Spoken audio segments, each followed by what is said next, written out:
a Kalliath product.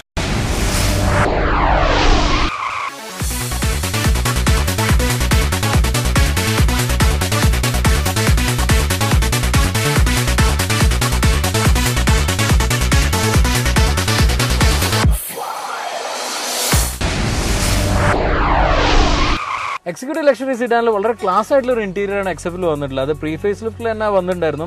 കാരണം ഒരു പുതിയൊരു ട്രെൻഡ് കൊണ്ടുവന്നിട്ടുള്ള രീതിയിലായിരുന്നു ഈ ഒരു എക്സെപ്റ്റിന്റെ ഇന്റീരിയർ വന്നിരുന്നത്. കാരണം നമുക്കറിയാൻ പറ്റും AC വെന്റെല്ലാം പോപ്പപ്പ് ചെയ്യുന്നതും പിന്നെ അതുപോലെ ഈ ഗിയർ ലിവറിന്റെ നോബ് സാധാരണ ഗിയർ ലിവറിന് വരെ ഇതിൽ നോബുള്ള അതും റേസ് ചെയ്ത് വരും. അത് നമുക്ക് റൊട്ടേറ്റ് ചെയ്ത് കഴിഞ്ഞാൽ നമുക്ക് അത് ഗിയർ സെലക്ട് ചെയ്യാം. അത് രണ്ടും ഒരു ട്രെൻഡ് തന്നെയായിരുന്നു. അത് അങ്ങനെ തന്നെ റീറ്റെയിൻ ചെയ്തിട്ടുണ്ട്. കാരണം അത്രയും അഡ്വാൻസ് ആയിട്ട് വന്നുകൊണ്ട് ഫേസ് ലിഫ്റ്റിൽ വേറെ ചേഞ്ചസും വരുത്തിയില്ല. ആൻഡ് ഞാൻ നോർമലി പറയാറുള്ള ബ്രിട്ടീഷ് ക്രാഫ്റ്റ്മാൻഷിപ്പ്. കാരണം Germans R famous for there engineering and Japanese R famous for the technology. അതേപോലെയാണ് പണ്ടേ തന്നെ British is famous for there craftsmanship. അത് ജാഗോറിന് ഇന്ന് മാത്രമല്ല പണ്ടും തന്നെ ജാഗോറിന് ഇന്റീരിയറിൽ അത് കണ്ടിട്ടുണ്ടായിരുന്നു. മേ ബി ചിലപ്പോൾ പഴയ ജാഗോറിലൊരു ഔട്ട്ഡേറ്റഡ് ഡിസൈൻ ആയിരുന്നെങ്കിലും craftsmanship level was very high. അത് ഇതിലും റീറ്റെയിൻ ചെയ്തിട്ടുണ്ട്. കാരണം ഇവിടെ എല്ലാം തന്നെ ലെതർ പാക്ഡ് ആണ്. നല്ലൊരു കളറാണ് മിക്സ് ചെയ്തിട്ടുള്ളത്, ഒരു ബേജും ബ്രൗണും ആയിട്ടുള്ള കളറ്. പിന്നെ ഒരു സ്പോട്ടിനെസ് കിട്ടാൻ വേണ്ടി, കാരണം ഇതൊരു എസ്ട്രിം ആയതുകൊണ്ട് സ്പോട്ടിനെസ് കിട്ടാൻ വേണ്ടിയിട്ട് വുഡിന്റെ കൂടെ തന്നെ അലൂമിനിയം ട്രിമ്മും വരുന്നുണ്ട്. അതല്ലെങ്കിൽ ഇവിടെ സാധാരണ വുഡാണ് വരാറുള്ളത്. അപ്പം മൊത്തത്തിലൊരു mix of luxury and sports തന്നെ പറയാം. പിന്നെ കംഫർട്ട് ലെവലിനെ കുറിച്ച് പറയുമ്പോൾ നല്ലൊരു ഫ്രണ്ട് സീറ്റ് അതിൽ വന്നിട്ടുള്ള കാരണം നല്ലൊരു തായ് സപ്പോർട്ടും നല്ല ബാക്ക് റെസ്റ്റിലുള്ള ഒരു സീറ്റാണ്. പിന്നെ നല്ലൊരു റൂമിനെസ് ഫീൽ ചെയ്യുന്ന രീതിയിലുള്ളത്. And design is very clean, ഒരു നീറ്റായിട്ടും ക്ലീൻ ആയിട്ടുള്ളൊരു ഡിസൈൻ. അതുകൊണ്ട് നമുക്കൊരു മൊണോട്ടണസ് തോന്നാത്ത രീതിയിൽ തന്നെ ഇത് ഇന്റീരിയർ ഒരുക്കിയിട്ടുണ്ട്. And front portion is very good and you can accommodate very tall guys also.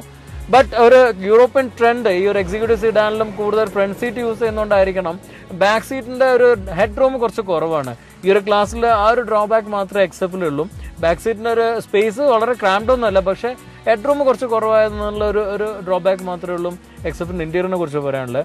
Otherwise everything, even the steering wise and otherwise ബാക്കിയുള്ള ക്വാളിറ്റി ഓഫ് മെറ്റീരിയൽ, പിന്നെ ക്ലിയർ ആയിട്ടുള്ള ക്ലസ്റ്റേഴ്സ് ആണ്, പിന്നെ ടച്ച് സ്ക്രീൻ ഉണ്ട്. ഇതെല്ലാം വെച്ച് നോക്കുമ്പോൾ വളരെ അഡ്വാൻസും ലക്ഷറിയാണ്, അപ്പ് മാർക്കറ്റ് ഫീൽ തന്നെയാണ് എക്സെപ്റ്റിലും ലഭിക്കുന്നത്.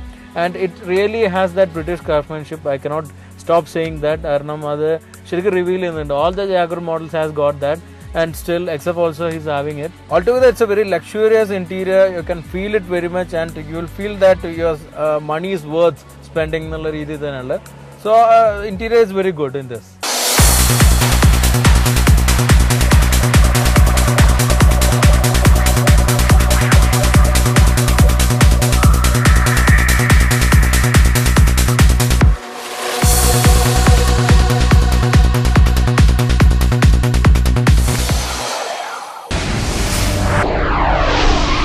ഒരുപാട് എഞ്ചിൻ ഓപ്ഷൻസ് എക്സെപ്റ്റിൽ വന്നിട്ടുണ്ട്. അതിൽ പെട്രോൾ എഞ്ചിൻസ് ഉണ്ട്, ഡീസൽ എഞ്ചിൻസ് ഉണ്ട്, petrol V8 super charge engine വരെ ഉണ്ട്.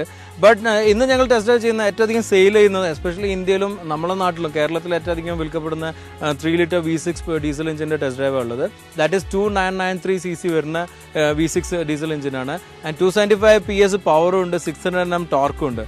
So torque is the one thing I think in this car really enjoys. കാരണം ഡീസൽ കാറാണ്, ടോർക്കാണ് നമ്മുടെ നാട്ടിലും എൻജോയ് ചെയ്യാൻ പറ്റുക.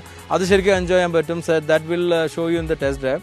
Moreover, this has been fitted with a 6-speed auto transmission. അതും വളരെയധികം പെർഫോം ചെയ്യുന്നുണ്ട്. That will also be shown in the test drive.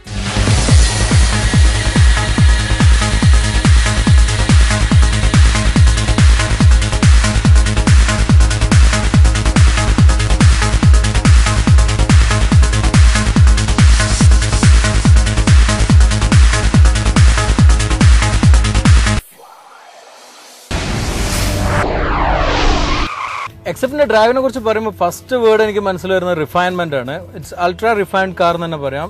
കാരണം ഡീസലായിട്ട് കൂടി അത്രയും ഒന്നും സൗണ്ട് ഒന്നും ഉള്ളോട്ട് വരാത്ത രീതിയിലാണ് അതിന്റെ അക്യൂസ്റ്റിക്സ് ചെയ്തിട്ടുള്ളത്. And it's very refined. നല്ലൊരു റിഫൈൻഡ് ഡ്രൈവാണ്, നല്ലൊരു സസ്പെൻഷനാണ്. അപ്പോൾ റിഫൈൻമെന്റ് എന്നുള്ള വേർഡിന് വളരെ അനുയോജ്യമായ രീതിയിൽ തന്നെയാണ് എക്സെപ്പ് ഒരുക്കിയിട്ടുള്ളത്. ഇതിൽ എഞ്ചിനെ കുറിച്ച് ഞാൻ പറഞ്ഞു നേരത്തെ 275 PS പവറും പിന്നെ 625 Nm ടോർക്കും ഉണ്ടെന്നുള്ളത്.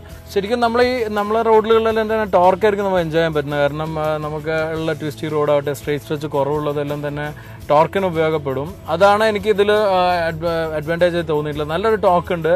അത് ശരിക്കും എൻജോയ് ചെയ്യാൻ പറ്റുന്നത്. അതിന് പറ്റുന്ന ഒരു ഗിയർ ബോക്സ് ഉള്ളത്, 6 സ്പീഡ് ഗിയർ ബോക്സ് ആണ്. അതിൻ്റെ റേഷ്യോ എല്ലാം തന്നെ ശരിക്കും ഡൗൺ എല്ലാം ചെയ്യുമ്പോൾ വളരെയധികം റെസ്പോൺസീവായിട്ടാണ് ഗിയർ ബോക്സ് പെരുമാറുന്നത്. അതുകൊണ്ട് ശരിക്കും നമുക്ക് നല്ലൊരു ഡ്രൈവ് എൻജോയ് ചെയ്യാൻ പറ്റുന്നുണ്ട്. സ്റ്റിയറിംഗ് ഔട്ട് സ്പീഡ് സെൻസിറ്റീവ് ആണെങ്കിലും നല്ല സോഫ്റ്റ് ആണ്. പിന്നെ നമ്മൾ അത്യാവശ്യം ഒരു സ്റ്റണ്ടോ അല്ലെങ്കിൽ ഹാർഡ് ഡ്രൈവ് ചെയ്യുമ്പോൾ ടൈറ്റ് ആവുന്നുണ്ട്, അതും നമുക്ക് കുറച്ചുകൂടി കോൺഫിഡൻസ് ബിൽഡ് ചെയ്യുന്നുണ്ട്. And suspension is another good part of this car. കാരണം നല്ലൊരു സോഫ്റ്റ് റൈഡ് ലഭിക്കുന്നുണ്ട്. അതിന് നേരത്തെ ഞാൻ പറഞ്ഞ പോലെ ടയേഴ്സിൻ്റെ 18 ഇഞ്ച് ടയർ ആയതുകൊണ്ട് പ്രൊഫൈലും അഡ്വാൻറ്റേജ് ആണ്. നമുക്ക് ഈ പാത്ത് ഹോൾസ് എല്ലാം ഉണ്ടാകുമ്പോൾ അധികം വെട്ടെല്ലാം ചാടുമ്പോൾ ഒരു ഹാർഡ് ഡ്രൈവ് അല്ലാത്ത രീതിയിൽ തന്നെ ഡ്രൈവ് എൻജോയ് ചെയ്യാൻ പറ്റുന്നുണ്ട്. പിന്നെ ലോങ് ഡ്രൈവിലെല്ലാം തന്നെ നമുക്ക് എൻ്റർടൈൻ ചെയ്യാൻ പറ്റുന്ന രീതിയിലുള്ള സൗണ്ട് സിസ്റ്റം, പിന്നെ മൾട്ടി ഫങ്ഷൻ ആയിട്ടുള്ള സിസ്റ്റം ഉണ്ട്. അത് നമുക്ക് ടച്ച് സ്ക്രീനിലെല്ലാം യൂസ് ചെയ്യാൻ പറ്റുന്നത് ശരിക്കും ഒരു ലോങ് ജേർണി, ഇപ്പോൾ ഈവൻ ഒറ്റയ്ക്ക് ഡ്രൈവ് ചെയ്ത് പോകണമെങ്കിലും നമുക്ക് എൻജോയ് ചെയ്യാൻ പറ്റും. ആൻഡ് റിയർ ഓൾസോ ലൈക്ക് ഞാൻ നേരത്തെ പറഞ്ഞു കുറച്ചൊരു ക്രാംഡ്, എന്നാലും ഡ്രൈവിൻ്റെ കംഫർട്ടിനൊന്നും കോംപ്രമൈസ് ചെയ്ത രീതിയിൽ തന്നെ റിയർ അറേഞ്ച് ചെയ്തിട്ടുണ്ട്.